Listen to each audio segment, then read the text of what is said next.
A week ago, I made a game for Minijam where the theme was ocean and the limitation was as small as possible. Now, you may be wondering what a game jam is, and simply, it is just a competition to make a game in a limited amount of time. So, in this devlog, I'll be going through how I made Lil Catch in 3 days. Do sub and like as well. Now, let's get into it. In the first day, I did some brainstorming where I decided that I wanted to make a game where you were a fisherman who was catching fish. However, you could only catch the smallest fish, and catching any bigger fish will result in a game over. I first started with making the hook, which was what the player controlled. The hook will only move left and right, following the mouse, but it will never go up or down. To the end of the day, I wanted to make the art for the fishes. After making some art, I went to bed and slept. Anyways, in the next day, I finished up the fish art and it ended up pretty nice. After that, I made more art which was for the hook and line. After making a few models, I settled quickly on the design, and here is how it all looks in game. To start off the third day, I decided to give animations to all the fish. I started with the piranha. I made each of its body parts move up and down, and it actually turned out pretty good. I then animated the goldfish, and since it only had 2 body parts, it was pretty easy to animate. Next up was the cabbage fish. Since it only had 1 body part, it was even easier to animate.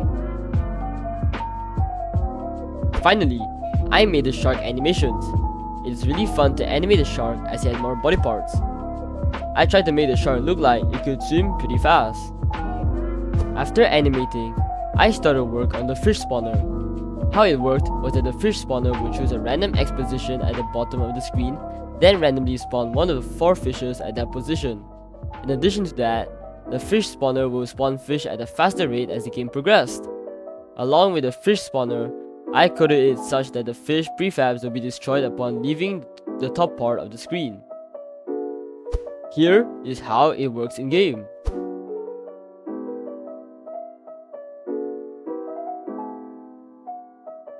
After that, I started work on the game over system.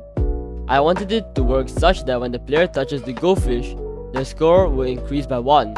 However, if they touch any other fish, it will be an immediate game over where the screen will display your score and allow you to retry or exit. However, if you exit from the gameplay, you'll return to nothing, so I had to make the main menu.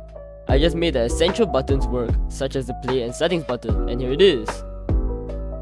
It's finally the last day. Now, you may be wondering how I made this game in 3 days if it was made in the span of 4 days.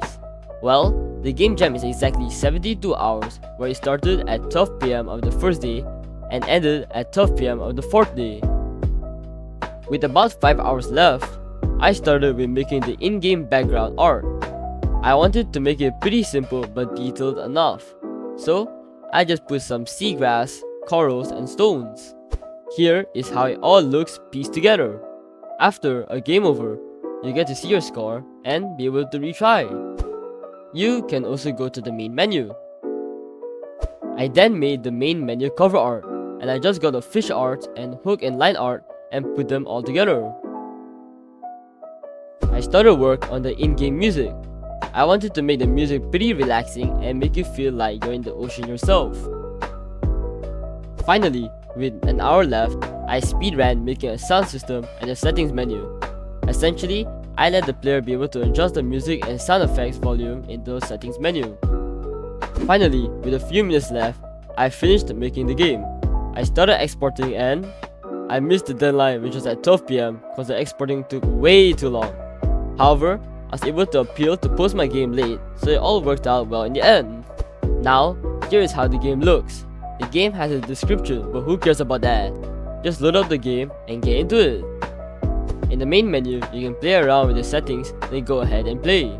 Upon catching a bad fish, you get a game over where you can see your score and retry. When you catch a goldfish, your score goes up by 1. A few days later, the results are finally out. With 6 ratings, I got 79th place out of 126. All in all, I've learned more from this game jam, so let me pen them down. Firstly, I have to make the enemies look more like enemies cause to some people, it wasn't obvious that the green fish was bad. Secondly, there was a bad balance of things to dodge versus things to collect. Finally, the music was pretty repetitive. That was all the feedback I was able to compile and summarize. Well, if you enjoyed, please like and sub, and even check out the games I've made before on my itch.io page, linked below in the description. Anyways, thanks for watching, and see ya at the next devlog. Goodbye!